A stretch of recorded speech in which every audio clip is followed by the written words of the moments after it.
Hey everybody, it's Sonjdradeluxe. Can I get a hell yeah? Yeah. So today we're doing this little pinky kind of vibe look. I just thought a little bit of Valentine's Day, even though like I'm not going anywhere. Maybe stuff is open where you are and you can't go somewhere, or you just want to stay home, drink some wine, flick the bean, you know, regular stuff. Anyways, if you want to see how to get this look, then please stay tuned. Alrighty, I wanted to make this nice and short and sweet and a little bit festive, so I'm just going to go into my Makeup Forever Pro Bronze Fusion in 30M.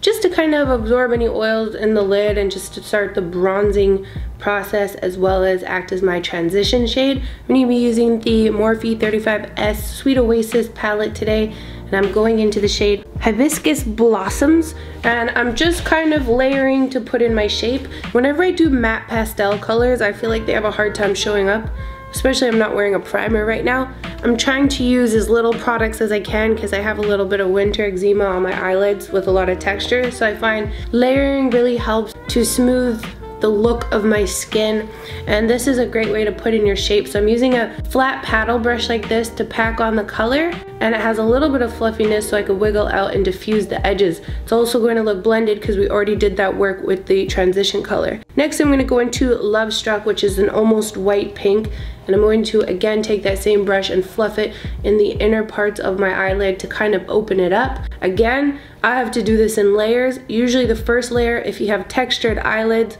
or you're experiencing dry skin like myself, you need one swipe to kind of pack the color down, and you'll go in again later on to make the color more visible. I'm also going to take that into the inner corners of my eyes to open it up. Later on I'll be putting a white there, but I don't want it to look white, just very baby pink. So this is going to help mix with the white and make it look less intense. I'm gonna go into our Hibiscus Blossoms color again, and I'm just fluffing out the edges. Again, it's already really nice and blended, but we're just making it look really airy and pillowy, like cute bubblegum, all romantic, you feel me, for Valentine's Day. And I'm just fluffing around the edges, and same brush going into Love Struck, the lighter color, and I'm just kind of tapping over top of my eyelids again to brighten it up, and it'll help look smoother. Next I'm taking the white, I forgot to show it, sorry, and I'm just going in the inner corners of my eyes lightly, but it will kind of heat up to my skin and mellow out to a more pink color. Again with Love Struck, going underneath the eye just as a little halo of the pink. I find sometimes if I go too dark underneath my lower lash line and I put mascara on, it's really heavy and kind of rounds out and drags my eyes open a little bit. So this is a nice way to add color, but it's so light that it won't give that heavy look to my eyes. And one more layer for that eczema on the lid with the Love Struck color. Next up, I'm going to take the Haus Labs Eye Definity Gel Pencil in Open Wide. It is a very pale pink. I'm just filling my waterline with it to again open the eyes up. This actually lasts a really long time. I really like these pencils quite a bit. Always keep the lid on because they will dry out, any long wearing ones. I'm going to go back in with my Makeup Forever Pro Bronze Fusion, and I'm just going to start my nose contouring process. I'm not doing as crazy as maybe I normally do. I'm trying to keep everything a little bit more on the softer side, but I'm just dragging it down the sides of my nose. And this bronzer, as I've said before, is a little cooler than what I would use on my cheeks, so not as orange, and it has a slight reflective quality to it, no sparkles, just so that the contour can move with me. And I also like to do the tip of my nose so it's a little turned up. Next up, I'm going to take the Dark Deep Mineralized Skin Finish by MAC. What else is new here? Going along the bottom of my cheekbones, just to kind of contour and to give my face some color. And I'm also gonna go right along my big old forehead and along the jawline to give it a little snatching. Next up, this was a happy mistake order. I actually ordered this as a blush because I wanted to try some YSL Beauty. I haven't really explored it too much, but this is the Couture blush in number 9. I didn't really look at the color properly, so it was much too light to be worn as a blush for me, but it is like my favorite highlighter right now.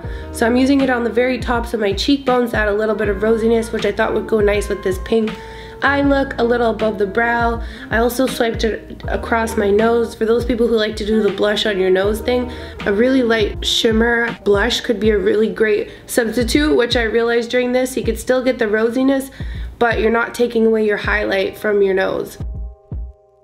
Next up, I'm going to take the McGrath Labs Dark Star Mascara, one of my faves. I just do a very subtle amount on the top and quite a dramatic thicker layer on the bottom, just because I am putting falsies on, obviously. I like to wear falsies just to fill in that space I create with making my eyebrows so high up. But I just want my lashes to be black so that you can't see pink eyeshadow underneath my falsies, so making sure it's well coated but not putting too much on, and then a little wiggle drop action to really get the most out of this mascara. I'm trying very hard today. I don't even think I poked myself with any mascara. Next up, these lashes, I'm not sure the name of them. They're ones that I kind of found and decided to give them a little clean up, take them to the day spa and reuse them today. So they're slightly wonky, but I really thought they'd be nice for this look because they're very long. They're not too thick, so they won't make the eye look heavy. They'll also still allow us to see the eyeshadow that we did underneath. Because the eyeshadow is so subtle and kind of blown out, I wanted something soft so you could see peekaboos through the lashes and still get that nice rosy effect that goes in with the blush and all those things. Next up, with the Magnetic Plush Lip Paints by Nude Sticks. This is in Saint-Tropez. I'm just buffing on a small amount on my lips. I haven't been that into lips lately just because we have to wear masks all the time, but this wears really well under masks. So thank you guys so much for watching, and don't forget to share, subscribe, and follow. Love yourself, stay pretty, and I'll see you guys again in the next video. Happy Black History Month, happy Valentine's Day, love you so much, bye.